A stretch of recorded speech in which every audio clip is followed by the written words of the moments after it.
Hey, folks, it's February 5th, 2026, and I am pre-recording this again this week because I'm busy at the time. We usually chat about what is happening in politics. But I wanted to make sure to come on today, even though I won't be available at the normal time, because there's some stories I really wanted to flag today, unusual stories that I want to make sure are on people's radar screens. The first happened late last night, and it was a letter from Senator Ron Wyden, who sits on the Senate Intelligence Committee. And it's worth remembering that Wyden is the guy who does his homework. I mean, he's really kind of methodical in the background, whip smart, spends a lot of time focusing on finances, really solid senator.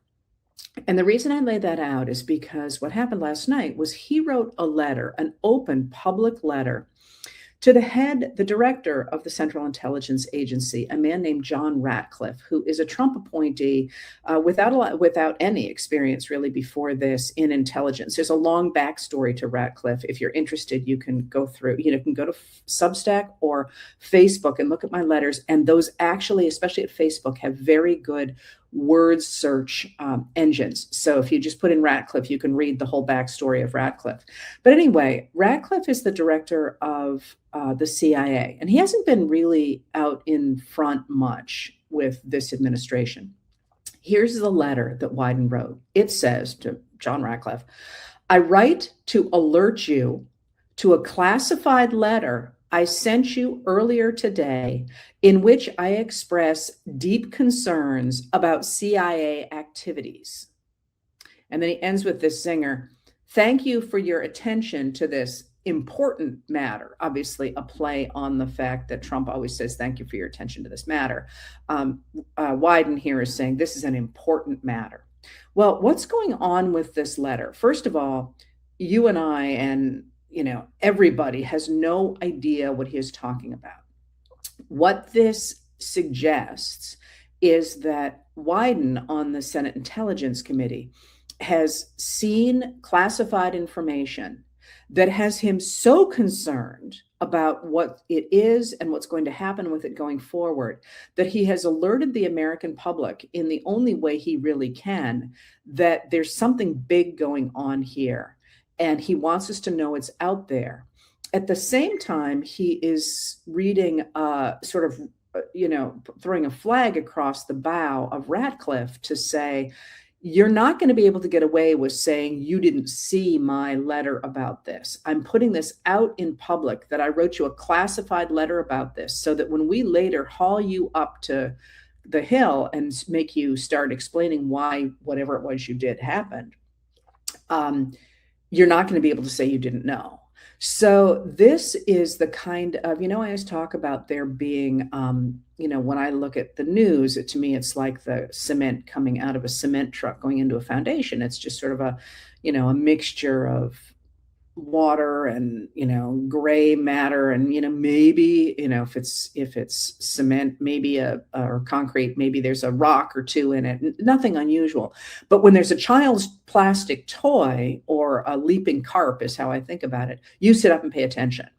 This is a leaping carp, and we don't know at all what it is. But if Widen is doing this,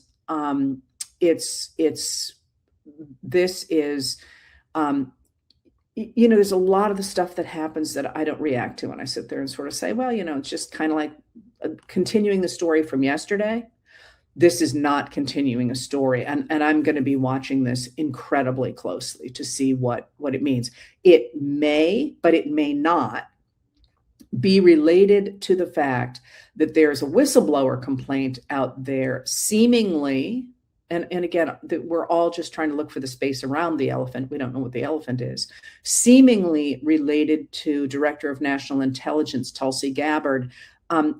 We just don't know. And my gut sense is it's something different, but we just don't know. I'm totally guessing at that.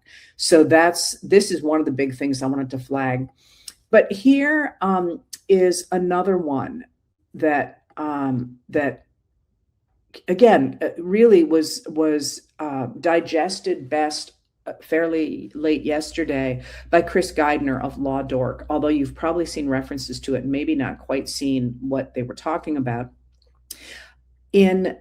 Earlier this week, in a courtroom in Minnesota, a lawyer, people said she melted down, but that's in part because they were only dragging pieces of the transcript out and throwing them into stories.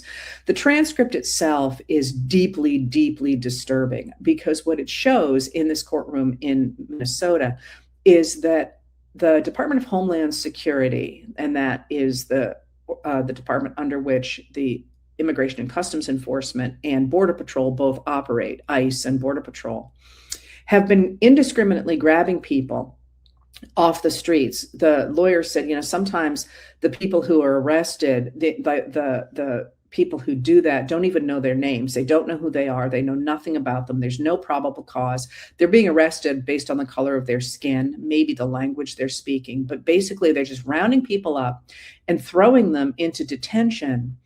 And they made no provisions for either training lawyers to handle the amount of the newer cases, or of making sure there are enough lawyers. So the lawyers are so incredibly overworked, and these are not necessarily bad guys. They're trying to follow the law. They simply can't. That is, they can't. They don't have access to their emails. It's complete chaos, and it is simply melting down. And the judge, the exchange, you can get this transcript. It's publicly available if you're so inclined. The judge is actually having a conversation with the lawyer who was said to have melted down, and another lawyer that's there, and he's trying to figure out who's to blame for what's going on. And what he's really exposing, and the lawyers are conversing with him and answering his questions, is the Department of Justice has pretty clearly worked to break down the system. So there is no way, no physical way, not that necessarily the lawyers are stonewalling. They physically cannot do what is asked of them. That is, they're supposed to get somebody out of detention, and they can't find the person, or there's not enough time, or they can't find the person who's got the keys. I mean, the transcript is shocking, and it is a real window into the fact this administration is operating solely based on ideology, on the idea they want to get rid of people of color, and they are breaking down the U.S. system in order to do it. And that is again, huge red flag, because that's not just we don't like what the law is doing to these people, or even we don't like the law. This is, they are destroying the entire legal system, so that even if a lawyer and a judge agree that somebody should not be in prison, they can't get that person out because there's simply too much work for them to do. But here's yet another that happened. And again, the thing that's a little hard for me is that when there's one story, it's kind of easy to do. When there are a lot of stories, I don't know how I'm going to nail this together, but they're all big stories today. The other one is, again, yesterday, the Democrats released their demands to the Senate and House leaders, Senator John Thune, a Republican of South Dakota, and Representative Mike Johnson, a Republican of Louisiana. That's the majority head of the Senate. The Senate Majority Leader. I got to catch a train, so I'm a little rushed here. The Senate Majority Leader and the House Speaker, giving the Democrats' demands for what they insist on putting into law before they will agree further to fund the Department of Homeland Security. And again, remember that what the Republicans are calling the One Big Beautiful Bill Act did fund the Department of Homeland Security through September 30th, 2029. And those were surges of money in order to build detention camps, for example, and in order to hire more agents. This is the operating budget and sort of that material. It's not like DHS is going to disappear if they don't do that. And one of the things the Democrats want is to claw back that huge pot of money that the Republicans gave to DHS back in July. Anyway, before they go ahead and give appropriations for this year, they have demanded targeted enforcement.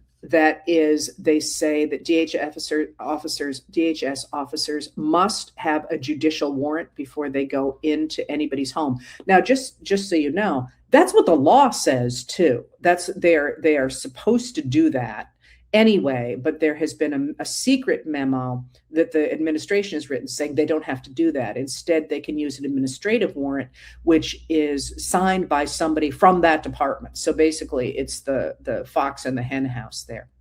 So they're demanding judicial warrants, no masks. And the Republicans are already out there saying, no, you can't take the masks off them.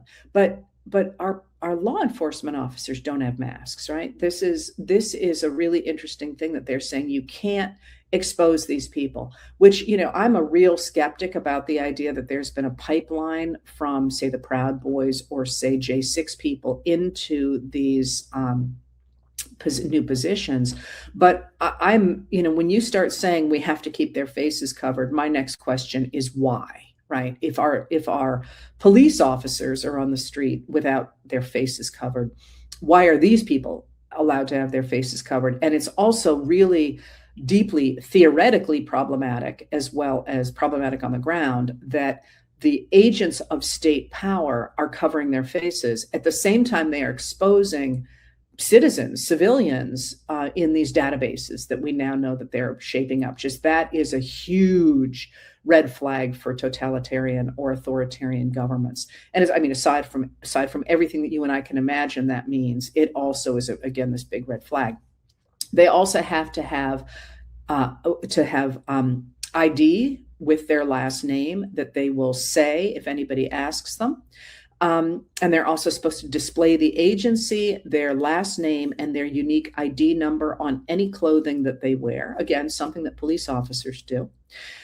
They are not allowed to enforce, to go grab people in what are called sensitive sites, which again was pretty standard. Medical facilities, schools, childcare, churches, polling places, or courts. They got to stop the racial profiling. That is, you can't just say you're brown or you're speaking Spanish. You must be somebody we're aiming for.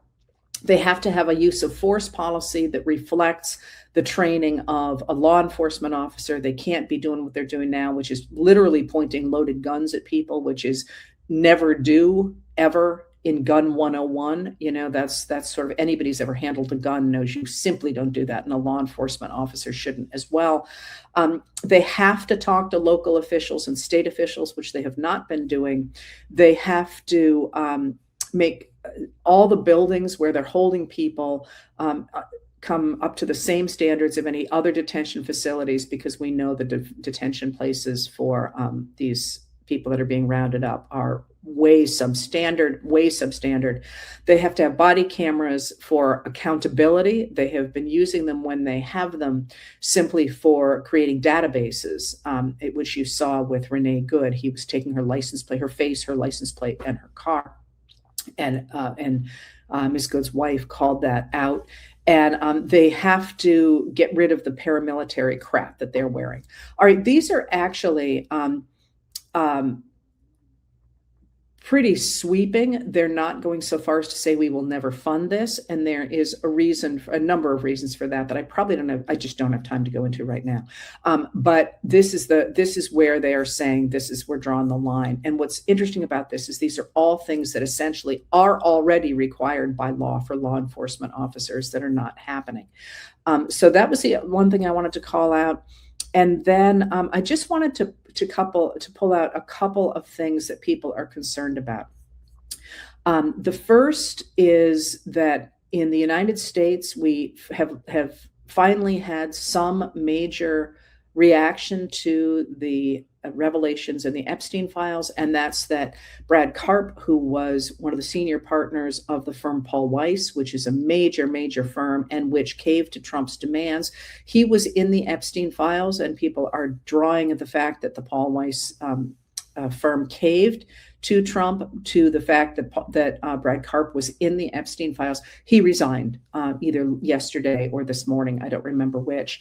And the other thing I wanted to call out that people are very concerned about is what the Trump administration is saying openly about rigging the elections in 2026. And there are a couple of things that I want to call out about that. The first is that he's been trying to rig this election since he first got into office. That's what the Texas gerrymandering was all about, which you may have forgotten about, but it's still out there. Please remember that that certainly looks like that might have backfired. The Supreme Court yesterday, I think it was, said that California can keep its gerrymander, which offsets Texas, if the constituencies that went to the polls in 2024 hold. That is, if 2024's constituencies, the way they broke, stay the same in 2026, that Texas and California, their gerrymandering will essentially cancel each other out. But in Texas, the Latino vote, which is what the Republicans were counting on when they gerrymandered, has swung heavily now away from Trump, as much as 50 points in some districts. That's the district that the Democrat won on Saturday in the state Senate race in Texas. Now, again, lots of caveats around that because it's a state race. It was a Saturday. The opponent of the Democrat who won was strongly backed by, Texas Governor Greg Abbott, but also by Donald Trump himself. So there was a lot of reasons for the Democratic numbers in that district to go up. But they have just gerrymandered the state of Texas based on that Latino vote, which turned away from them 50 points Saturday. And the Democratic shift in that district was 32 points away from Trump and the MAGA Republicans. So that gerrymander in Texas could be, at least in part, what we call a dummy mander, which is when you try to gerrymander for advantage and you spread your voters so thin, you end up throwing those districts to your opponent.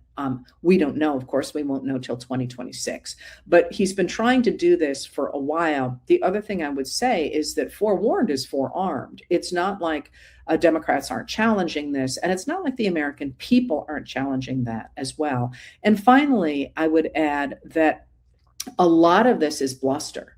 There simply are not the people in ICE or Border Patrol that Trump needs to take over the 15, I think he said districts. You're seeing it reported as states.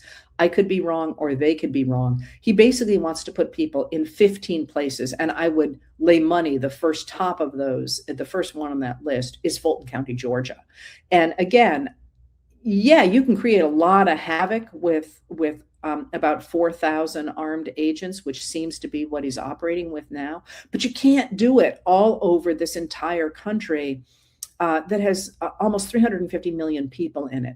So a lot of this is bluster to try and get people to say, well, it's not worth voting. They're going to take my vote. Now is the time for people to get organized and say, here's how we're going to protect our vote.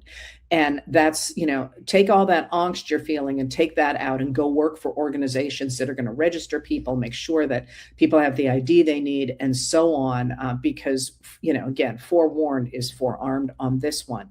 So I wanted to call out that. And then finally, I wanted to end with something interesting. And I'm not going to get this quotation entirely right because I haven't had time to scan it myself. But I did want to call out what Trump said this morning at the National Prayer Breakfast. Don't start me on the National Prayer Breakfast. But he said, they rigged the second election. We're back at 2020 again. And remember, Trump is mentally not okay. He's falling apart. And again, he is fixated on this. It has to be a certain way.